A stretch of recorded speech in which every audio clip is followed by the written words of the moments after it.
Hi there folks. Thought I'd, just record the progress on the Napoleonics. There's a battery of some sort of foot artillery.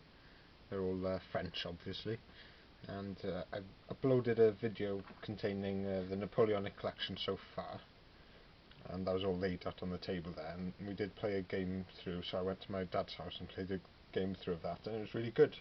So that's using Black Powder 2nd edition, which I'm still trying to get out all the core rules, and then I can think about all the additional stuff that they've got tucked away there then. And using Clash of Eagles then for the French. I'm yet to paint up some Russians, and I don't think I will do it probably until the summer now.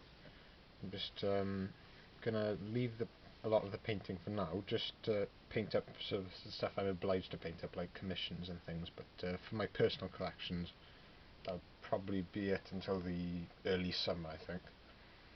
That's when I become a sort of qualified teacher then, so I can teach in September then it'll be, but I think hopefully a long summer of painting then.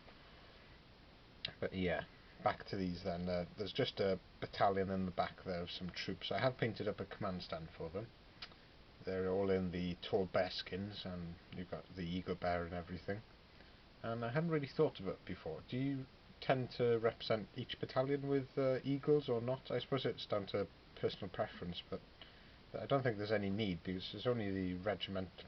You'd have an eagle per regiment, not necessarily per battalion, even though some battalions did keep their eagles. So I'm not really sure. I think you can probably quite comfortably display some battalions just with fanions and things. So that's something to think about. And of course the fanions you can just make yourself and stick onto a musket, yeah. And if you do a nice job on painting them, Bob's your uncle. So yeah, there's nothing particularly special about the painting at the back there. I'm happy with them just in terms of they've come out quite, I suppose, like realistic colours. They're quite subdued, so I thought that was good about them. There we go. There we are.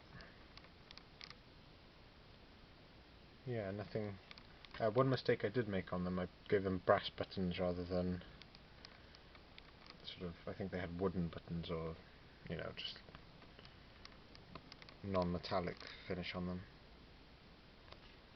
So yeah, more troops for the army, and they actually went straight into battle, and they performed quite well. Do love my Perry miniatures. I really like the old plastics now. I've yet to paint the new plastic, so I'll withhold making any comments on them until I've actually painted them. I think these are the pre-1812 foot artillery, and their pom-poms are a little different. They're like almost like a tier shape, and there's a figure in the back there.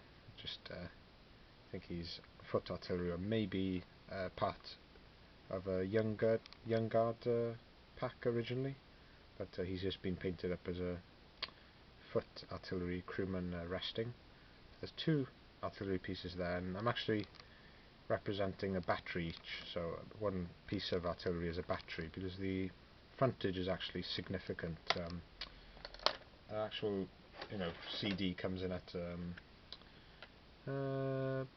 around, we'll call that, is it 11 centimeters, something like that, maybe 12. So it's centimeters does to say like 120 mil. So yeah, quite large. That's like the width of two quite artillery pieces on like compact bases. So I just thought battery each would do them nicely.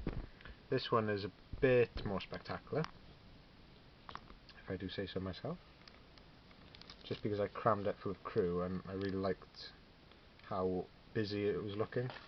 So we've got a crewman here. He's just keeping the range and things, and we've got artillery officer at the back there, and plenty of crewmen to load and fire the cannon as well. And I was able to get the barrels where I think the powder is kept then. Those were spare as well. So foundry metals are, you know, obviously really nice, and I just picked up the crew in a job lot, and then the cannons, don't look them too closely, are Mexican War of Independence, actually. I tell a lie, this one is a Warlord Games metal cannon, and I've given those crew a smaller cannon, so this is a big 12-pounder cannon. I think this is an 80-pounder or something like that. So yeah, I'll probably set them both as like heavy artillery batteries. The horse artillery then being kept as definitely like a smaller caliber. So anyway, there's a bit of a ramble there, but really happy with the progress. Everything goes back into storage now until I can find some time. I think I'll be carrying on wargaming, obviously, and picking up the rules. Maybe I'll just concentrate on really getting my head around Black Powder. Thankfully I do have an opponent in the form of Aled down the club.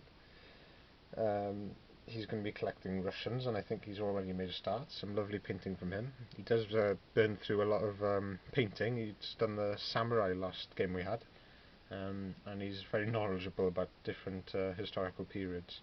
I don't think he has his own YouTube channel yet. Maybe we can persuade him. But yeah, he does a lot of interesting things with 3D printing and things, and he's very knowledgeable with sculpting, you know, digitally sculpting and things like that. So yeah, I'm glad that I've got an opponent for my Black Powder antics, shall we say. Finishing off some Cossacks, I'll show you those. They're a part of a commission. I think you've seen the first batch of them. These are just some heroic characters for the Cossacks, and then I've got Duke of Wellington and stuff to do for someone from Cardiff, Graham. So I need to crack on with those now. I'll catch up with you all again soon, and sorry if the videos are a bit staggered. Just stay with me, and you should see an awful lot over the summer, yeah. Maybe Easter. Okay, bye then folks. Ta-ra.